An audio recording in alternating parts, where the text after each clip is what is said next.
আছে। আমরা দেখলাম যে আপনাদের আরেকজন নেতা আসিফ মোহাম্মদ সজীব ভূঁইয়া, যিনি আসলে একজন উপদেষ্টা ছিলেন, ইন্টারিম সরকারের সাথে ছিলেন, তিনি একদম শেষ দিকে নির্বাচনের ঠিক আগে তিনি পদত্যাগ করলেন এবং তিনি একটি মন্তব্য করেছেন যে ডিপ স্টেট চেয়েছিল যে এই সরকার ইন্টারিম 2029 সাল পর্যন্ত যেন থাকে, সেই ব্যবস্থা করে দেবে। আমরা আবার পাশাপাশি এরকমটাও দেখেছিলাম যে এনসিপির নেতারা এবং জামাতের অনেকে তারা বলেছিল যে এই সরকারের থাকা দরকার বিচারের জন্য, সংবিধান সংস্কারের জন্য। এই কথাগুলো আমরা শুনেছিলাম যে এই সরকারের থাকা দরকার। এমনকি আবার অনেককেও দেখেছি 5 বছর থাকা দরকার এই ধোয়া তুলতে। আপনারা কি আসলে বা জামাত নেতারা জোটের অনেকে কি আপনারা কি ডিপ স্টেটের দ্বারা প্রভাবিত ছিলেন বলে মনে করেন? আচ্ছা, এই প্রশ্নটা আসতেই পারে যে আপনারা প্রভাবিত হয়েছিলেন। ওকে, ওই আগের প্রসঙ্গের ইয়েটা হচ্ছে যে আপনার বক্তব্যটা ছিল যে এবার এমন কিছু মৌলিক পরিবর্তন প্রস্তাব করা হয়েছে যেগুলো সংসদের সংশোধনীর স্কোপের মধ্যে আপনি করে এটাকে টিকিয়ে রাখতে পারবেন না। ভুল পদ্ধতি অবলম্বন করার কারণে আমরা না চাওয়া সত্ত্বেও আমাদের পরিবর্তনগুলো, ভালো ভালো পরিবর্তনগুলো বাতিল হয়ে যেতে পারে। এই কারণেই সংবিধান মানে ডাবল প্রোটেকশন হিসেবে প্রথমে গণভোট এবং তারপর সংবিধান সংস্কার পরিষদ, এবং সংবিধান সংস্কার পরিষদ নিয়ে যে অহেতুক বিতর্ক, এটা আমি মনে করি একেবারেই অপ্রয়োজনীয়। কারণ এখানেও বিএনপিরই 2/3 থাকবে, কারণ যিনি সংসদ সদস্য তিনিই সংবিধান সংস্কার পরিষদ সদস্য।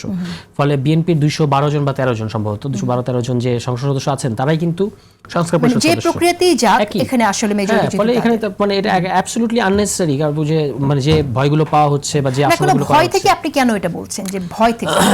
যে কথাটা আপনি বললেন যে সংবিধান অনুযায়ী আসলে বেসিক স্ট্রাকচার এইভাবে সংশোধন করা যায় না, আপনি এটা বলছেন। তো বিএনপির পক্ষ থেকে তো এই কথাটা বলা হচ্ছে যে সংবিধান অনুযায়ী আপনি আসলে এভাবে একটি সভা করে ওথ নিতে পারেন না। এখন যেহেতু তারা ওথ নেয়নি, তারা অধিবেশন কি করে ডাকবে? এটাই তো নেয় নাই, তাদের তো নেওয়ার কথা ছিল, তারা নেয় নাই। নিলে তো তারা এটা ডাকতে পারতো। As per constitution they can't. না, আপনি তো কনস্টিটিউশন মেনে তো অনেক কিছুই হয় নাই। আপনি তো কনস্টিটিউশনকে প্রদান করতে পারবেন না। বেসিক স্ট্রাকচারের কথা বলছেন, সেই কনস্টিটিউশন এখানে মানছে। আমি বলছি যে যখন আপনি আপনার এই পরিবর্তনগুলো যেগুলো এই কনস্টিটিউশনের স্কোপের মধ্যে নাই, সেগুলোকে যখন আপনি এটার মধ্যে ঢোকাবেন তখনই প্রবলেম হবে।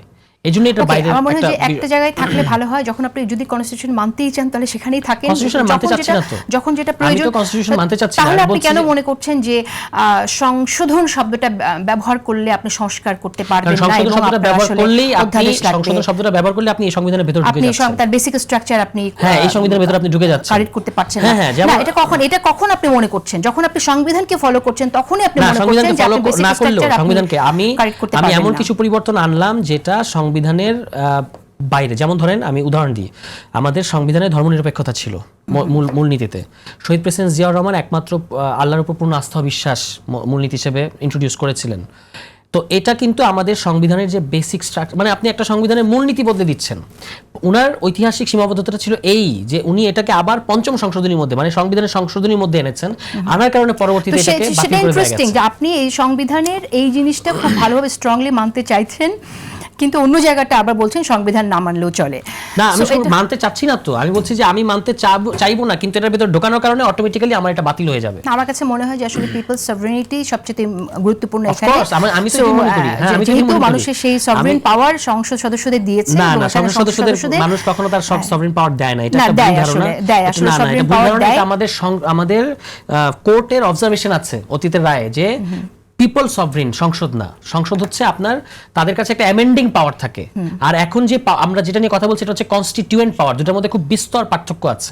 ফলে আপনি যখন এমন পরিবর্তন করছেন যেটা এই সংবিধানের স্কোপের মধ্যে আপনি ধরে রাখতে পারবেন না, তখন আপনাকে অন্য কোনো ফোরাম বেছে নিতে হবে। দ্যাট ইজ সংবিধান সংস্কার পরিষদ। আমরা ওইটার কথাই বলছি, এবং সেখানে খুব মানে একইভাবে যেভাবে সংসদ চলছে সে একইভাবে এটা চলতে পারতো না। পিপলস পাওয়ার এখানে পার্লামেন্ট মেম্বাররা রিপ্রেজেন্ট করছে পিপলকে, সেই জায়গায় পিপলস পাওয়ার এখানে আছে। হ্যাঁ, পিপলস পাওয়ার আছে, খুব সীমিত আকারে আছে। সেটা হলো তাকে অ্যামেন্ডিং পাওয়ার দিয়েছে জনগণ, তাকে অ্যামেন্ডিং পাওয়ার দিয়েছে, সংবিধান সংশোধন করার পাওয়ার দিয়েছে। সংবিধানকে এখন এভাবে যদি আপনি চিন্তা করেন তাহলে ইন্টারিম গভর্নমেন্টের যে জুলাই সনদের যে বৈঠকটা হলো, আপনারা বসলেন, কোথা থেকে সেই পাওয়ার এসেছে?